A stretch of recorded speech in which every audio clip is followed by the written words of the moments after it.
Harold James held the boarding passes out with quiet care. Group 1, he stated, voice low but steady. The young white officer didn't even look. His boot knocked the passes clean from Harold's hand.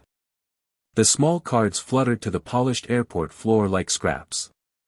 Back of the line. You don't belong up here. Gasps whispered through the terminal. Louise knelt beside her husband, scooping up the crumpled tickets. Her hands shook. Around them, suits and expensive shoes shuffled, eyes darting everywhere but at the truth. They weren't late. They weren't in the wrong. But they were black. And in this place. That was enough to strip their dignity, until Harold reached for what hid beneath his jacket. Officer Blake's laugh cut through the terminal. First class. You too. Don't insult the system. Louise's eyes stung, but she stayed silent, clutching Harold's arm. The scattered boarding passes trembled in his hand. His old fingers, steady as they'd been in far more dangerous places. Blake motioned toward the security rope. Back there, with economy, unless you want more trouble. Nearby, travelers shifted, some watching, some recording. Harold said nothing. His eyes swept the marble floors, the glass storefronts, the cold, quiet cameras in every corner. He'd seen this game before. But what Blake didn't know was who taught him how to play it. And the badge hidden beneath Harold's jacket? That wasn't decoration. It was decades of service. Of knowing when to speak. And when to make the world listen. Blake reached for Harold's shoulder, fingers tightening.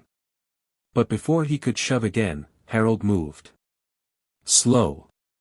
Precise. Unfolding the leather case from beneath his jacket. The CIA crest caught the overhead light. 3 letters, silent, deadly, froze the air, CIA. Blake recoiled, hand half raised. Louise exhaled, barely audible. From the crowd, murmurs rippled. He's CIA. Harold's voice finally cut through, cool as glass. You kicked a federal field operative, son. Blake's face drained of color.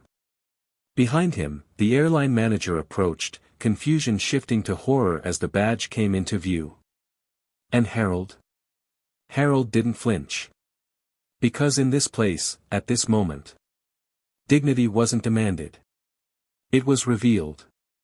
The airline manager, Sanders, adjusted his tie, sweating. Sir, this was a misunderstanding. Blake's mouth twisted, panic creeping beneath his forced authority. Could have been a fake badge, Blake muttered. A sharp voice sliced through the noise. It belonged to a tall black woman in a tailored navy suit, Alara Airlines corporate.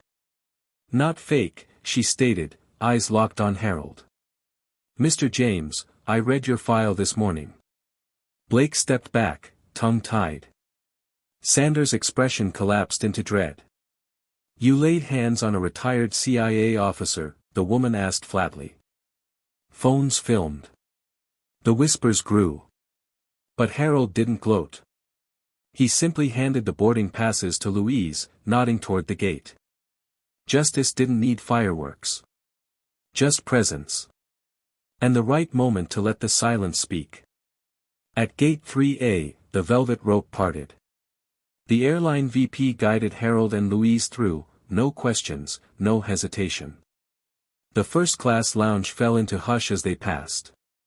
Behind them, Officer Blake stood rigid, face flushed, eyes pinned to the floor. The crowd parted, not out of pity. Out of respect. Harold paused, glancing over his shoulder. His words came low. I've faced worse gates than this. Then, with quiet dignity, he and Louise disappeared into the cabin. No yelling. No revenge. Just a lesson. That sometimes, power doesn't shout. It waits. And chooses when to be seen. Harold James didn't need noise to prove his worth. In a world quick to judge by skin or age, quiet strength, and the truth, still command the loudest respect. Never forget that dignity doesn't beg. It stands. If you believe stories like this matter, hit subscribe, leave a comment, and tell us. Have you ever been judged, before they knew who you really were?